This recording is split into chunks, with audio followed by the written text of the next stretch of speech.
এবং হেফাজতে ইসলামের ওই দান্দাবাজ দায়িত্বশীল না আমরা, কিছু মনে কষ্ট পাই না আপনার কথা, ঠিক আছে?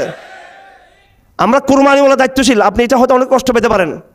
আমরা আমাদের নাম বিক্রি করে বা আমরা এমপি হওয়ার জন্য, মন্ত্রী হওয়ার জন্য বা পদ পাওয়ার জন্য, সংগঠনে কিছু হওয়ার জন্য যা করি আল্লাহর জন্য করি। আমরা আগামী তো আল্লাহর জন্য করব। 2013 সালে ৭৫ এমনি আসে নাই। আল্লামা শফি সাহেবের যে এখন অনেক নেতা তৈরি হয়েছেন, আমরা বুঝি এগুলো, কিন্তু অতীতের পর্দা আড়ালে যেই কাজগুলো আল্লামা জুনায়েদ বাবনগরী সাহেবের সহযোগিতায় প্রথম যখন হেফাজত উত্থান হয়, মাত্র কোটি কয়েক 4-5 জন তরুণ আমরা ছিলাম মাহমুদ শফি সাহেবের সাথে। না হলে এই শাপলা চত্বরে হাটাদারি থেকে শাপলা পর্যন্ত হেফাজত আসা সম্ভব ছিল না কোনোদিনও। ওই ইতিহাস আমরা রচনা করেছি, এটা আমি তাহাদ্দুস বিন নিয়ামতে বলতেছি। আমরা এক ইতিহাস আলহামদুলিল্লাহ গড়ার যোগ্যতা ওই আল্লাহ পাক তৌফিক দিয়েছেন, যোগ্যতা না তৌফিক। সেই ইতিহাস আমরা ইনশাআল্লাহ গড়ব। তরুণদের আলহামদুলিল্লাহ আস্তে আস্তে আমাদের প্রতি আমরা জানি, কিন্তু রাষ্ট্রের কিছু কনসার্নিং বিষয় আছে। রাষ্ট্র বিগত 17 বৎসর এই ভারত রাষ্ট্র, এই যে এখন নিরীহ পুলিশদের ধরতেছি, আওয়ামী লীগের নেতাদেরকে, এর পিছনে তো বিদেশে মদত ছিল। এর পিছনে হাসিনা পতনের 48 ঘন্টা আগেও, 24 ঘন্টা আগেও ভারতীয় গোয়েন্দা সংস্থার কাছে এমন কোনো রিপোর্ট ছিল না যে হাসিনার পতন ঘটবে। তারা বরণকে দমানোর জন্য এটা আল্লাহর কুদরতে হাত কাজ করেছেন। যারা জুলাই এই আওয়ামী লীগ কীভাবে ফিরে আসতে চায় আবার, যে আমি জানি না আনসার ইসলামের কোনো সংগঠন আছে কিনা, বা অনেকে বলে থাকে এই যে গোয়েন্দা সংস্থার কি বাংলা টিম জসিমুদ্দিন রহমান সাহেব যেটা বলে থাকেন, ওনাকে বানিয়েছে এটা চেয়ারম্যান, এটার প্রধান। আর আওয়ামী লীগ এত লোক আবার আওয়ামী লীগকে পুনর্বাসনের চক্রান্ত চলতেছে। জাতিসংঘে ভাষণ দিচ্ছে মুসলিম দেশের লোকরা জাতিসংঘের দপ্তরে। আমরা ইনশাআল্লাহ তরুণদেরকে আমরা মোটিভেশন করতেছি, কথা বলবো তরুণদের সাথে, দরকার নেই। এক জসিমুদ্দিন রহমান সাহেব কারাগার থেকে বের হয়ে পুরো প্রজন্মকে ইসলামের তৌহিদের দাওয়াত দিচ্ছেন, কথা ঠিক কিনা? আমরা যত বেশি মুসলিমদের বিষয়ে সিম্পেথি দেখাবো, তত বেশি আমরা মুসলিমদের উপর আমরা আমাদের অধিকার প্রতিষ্ঠা করতে পারবো।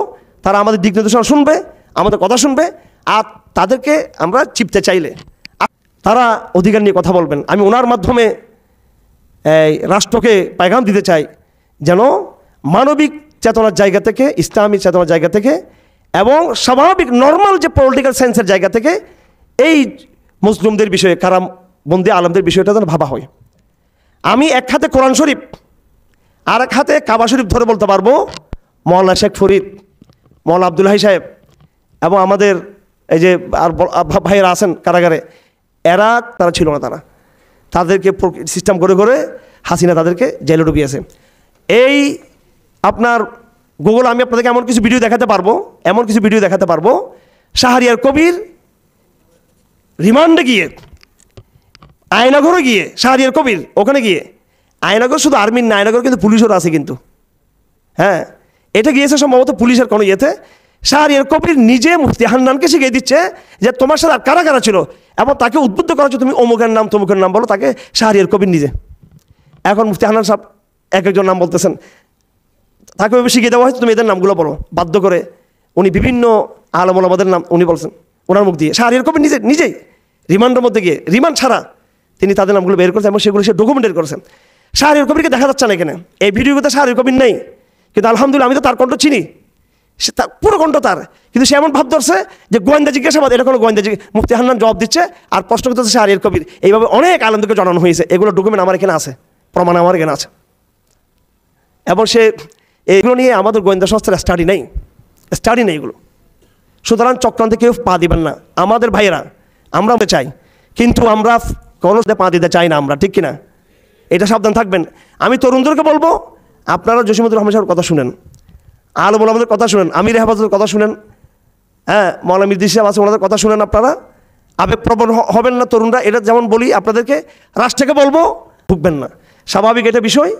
বন্দীদেরকে অতি সত্বর মুক্ত করুন, বন্দীদেরকে ছেড়ে দিন, এবং আপনাদেরকে আরেকটা আহ্বান থাকবে, আপনারা বন্দীদের এই মুক্তি সংগ্রামের বিষয়ে আপনারা সর্বাত্মক আপনাদের অর্থনৈতিক যতটুকু সাপোর্ট আপনাদের আছে এটা আপনারা দিয়ে সহযোগিতা করবেন।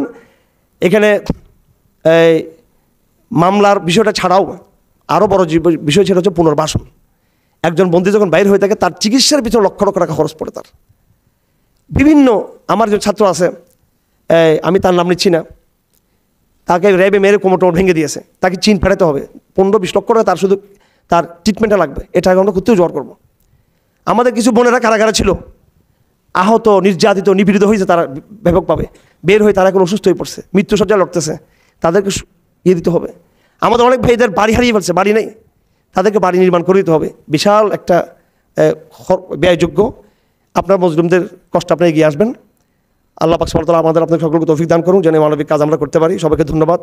ওয়া মা আলিল বালা ওয়া আখিরু দাওয়ানা আলহামদুলিল্লাহি রাব্বিল আলামিন। আসসালামু আলাইকুম।